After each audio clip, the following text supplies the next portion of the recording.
This is so funny to me. So I saw this. I saw this in Reddit. Okay, so to give some context to this, so Team Liquid had a writer that made this like countdown to who's the GOAT in StarCraft 2, the greatest of all time, right? And at the end of it, everyone's expecting it to be Serral, and he says it's Maru. And I guess his reasoning is that Serral doesn't have a GSL championship. He's never played GSL. And so then you go to Reddit, and everyone's just freaking out about it, right?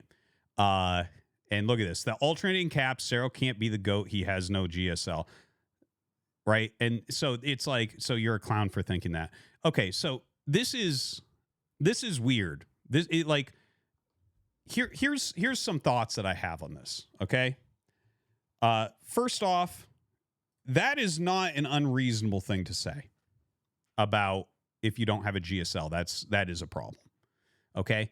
And I see a lot of people saying, well, Serral he's the undisputed GOAT. It's clear he's the undisputed GOAT. Okay, literally, he is not undisputed. It is disputed, okay? Whether you think he's the GOAT or not, there are other people that are in the running for that, okay? Now, let's talk about what GOAT means. And first off, just to make sure that you understand, in StarCraft 1, Flash is the GOAT. Literally every player ever agrees that he's the GOAT. If you look at the stats, it's not even close. It's not even close. He's the GOAT, okay? Everyone agrees. That's an undisputed GOAT. The greatest of all time, undisputed. Now, GOAT does not mean the current strongest player, because what it means, GOAT is more about the actual accomplishments of a player, okay? So just because right now Serral is the highest level anyone has ever been, and I think you can say that because he just won Katowice, that doesn't mean that he's the GOAT automatically, right? Does not mean that. Absolutely does not mean that. Because whoever is actually wins the most recent big tournament, I think, there's a reasonable argument that that's the highest level that there has ever been of playing. Now, a few things about how to measure what a GOAT is, okay? And this, I don't think that this is going to be controversial. Maybe I'm wrong. Maybe people are stupider than I think. If you're going to count things towards being the greatest of all time, I think that there needs to be a few things that are involved with that, okay? First off, and I'm not arguing right now, I'm not arguing who is the GOAT yet, okay? And I'll get to that. But online tournaments matter a fraction of offline tournaments. A fraction. And I think that there is no way around that, right? Offline tournaments are by far more important, to the point where I don't even look at online tournaments. It's very impressive. You won an online tournament. That's great. That is not what anyone has ever really talked about as far as GOATs go in big esports, right? It's really not. And if you try to say it is, you're kind of making shit up. Okay. Also, region locked tournaments.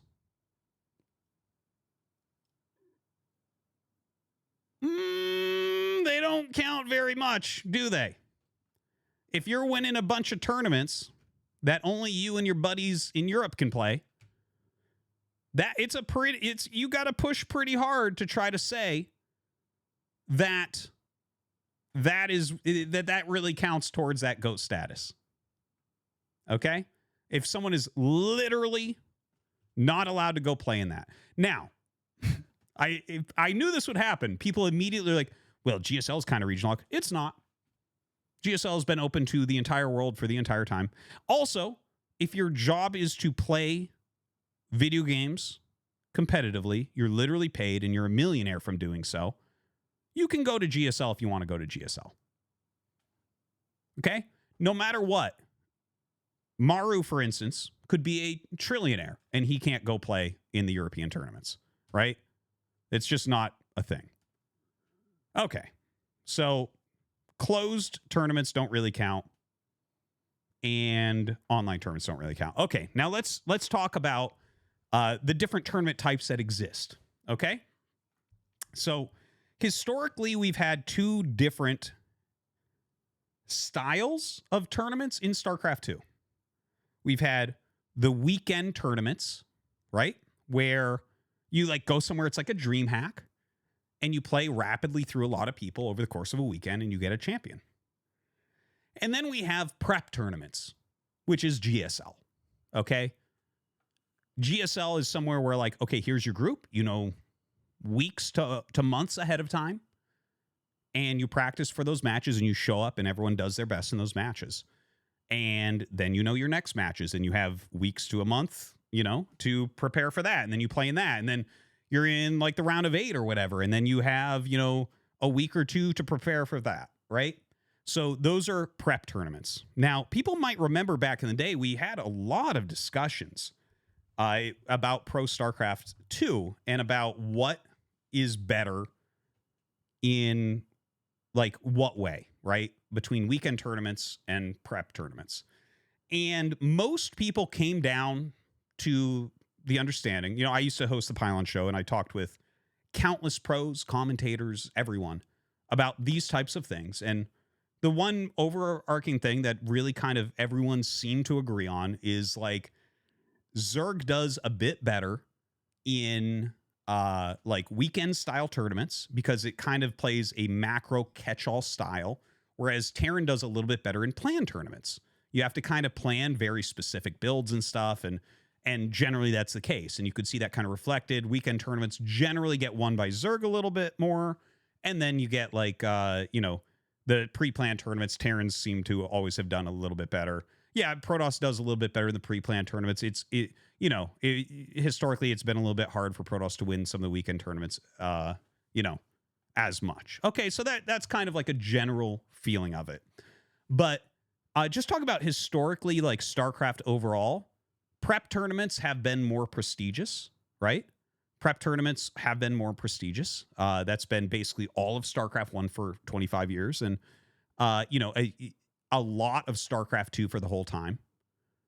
For the vast majority of StarCraft 2's lifetime, GSL was more prestigious. Now, is it more prestigious right now? I'm not going to give a tournament that has, you know, right now the Korean scene is struggling for sure. There's like basically no new talent. It's basically the same guys, and they're great and all, and they're still some of the very best players in the world. But it's like 2 7-day seasons in the course of a year. Okay, right now, GSL doesn't mean what it once meant, right? It's not quite the level, I think, that it was. And who can argue against that, right? Like, peak GSL is probably like the year after Kespa joined or something like that, right? Where the Kespa players flooded in and literally only Maru and DRG and Parting were still making it into GSL, right? And everyone else was Kespa players. That was probably peak GSL. When you really actually look at it, maybe not for you fun-wise, but skill-wise, that was probably peak. So I'm trying to kind of set the stage here for what it should look like, okay? So there's like the quality of the players at a given time, the quality of the turns at a given time. So like, for instance, right now, I would say like a Katowice is probably a better win than a GSL right now, okay? Now, let's take all these things that I've said and try to apply it and try to see who is actually the GOAT, okay? Because I'm thinking about this, and it's like, okay, well, I mean, yeah, Maru's won how many GSLs? Like 7 or something?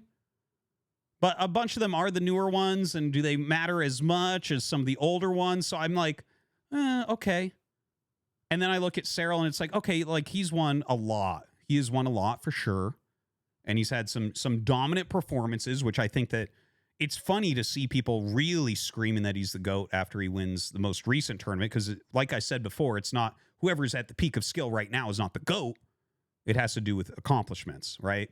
And there should be a mixture of these accomplishments.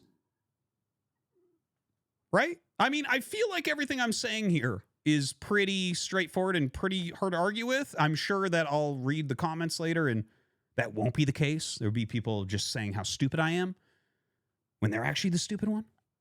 But yeah, I think there has to be some sort of combination of the tournaments, right? Like you should be good at prep tournaments and you should be good at weekend tournaments and you should be able to, you know, have championships in both. And what I'm looking at is Maru, who hasn't performed outside of GSL really up to the level that he should be to be GOAT. And I see Serral, who's never even played in GSL. So then I think we have to think like who else might fit this? And I mean, obviously, I mean, if you actually look at this, I think about Rogue. Rogue has won so many big weekend tournaments, right? 2-time world champion and everything. Rogue has won a ton of GSLs and none of the super modern era ones that are 7 days long or whatever. So when I think about it like this, like, I mean, right? You look at this and I would say that most likely, now this is, the thing is, there isn't an undisputed GOAT. No matter how hard the fanboys want there to be an undisputed GOAT, whether that's Maru or that's Serral, it's not undisputed. It's disputed between those two players. But actually, I think that probably the player that's the GOAT is Rogue. And don't be saying Dark. I see someone in the chat typing Dark. Dark has not equaled what Rogue has done. Just not the case. Not the case. So I'm going to go ahead and say I think it's probably Rogue. If we had to decide a GOAT and we looked at all the facts, region lock doesn't really count. Online doesn't really count. We're talking about LAN tournaments. We're talking about quality in both the world stage and the GSL group stage, right? Like, so the big weekend tournaments and also the big prep tournaments. And the only player that really has dominated in both areas that I can really think of is Rogue. So I think that Rogue probably has. Now, I think Serral is better than Rogue. There's no question, right? There's not a he's the strongest player right now. Well, I mean, I think there's an argument that for Maru as well. And maybe even Clem has an argument towards the strongest player right now. And obviously, Serral won the most recent tournament. But I think if you're talking about the greatest of all time, the greatest resume in StarCraft 2, it seems to me the fact that everyone's arguing about Maru versus Serral is silly. Rogue. Okay. Let me know what you think.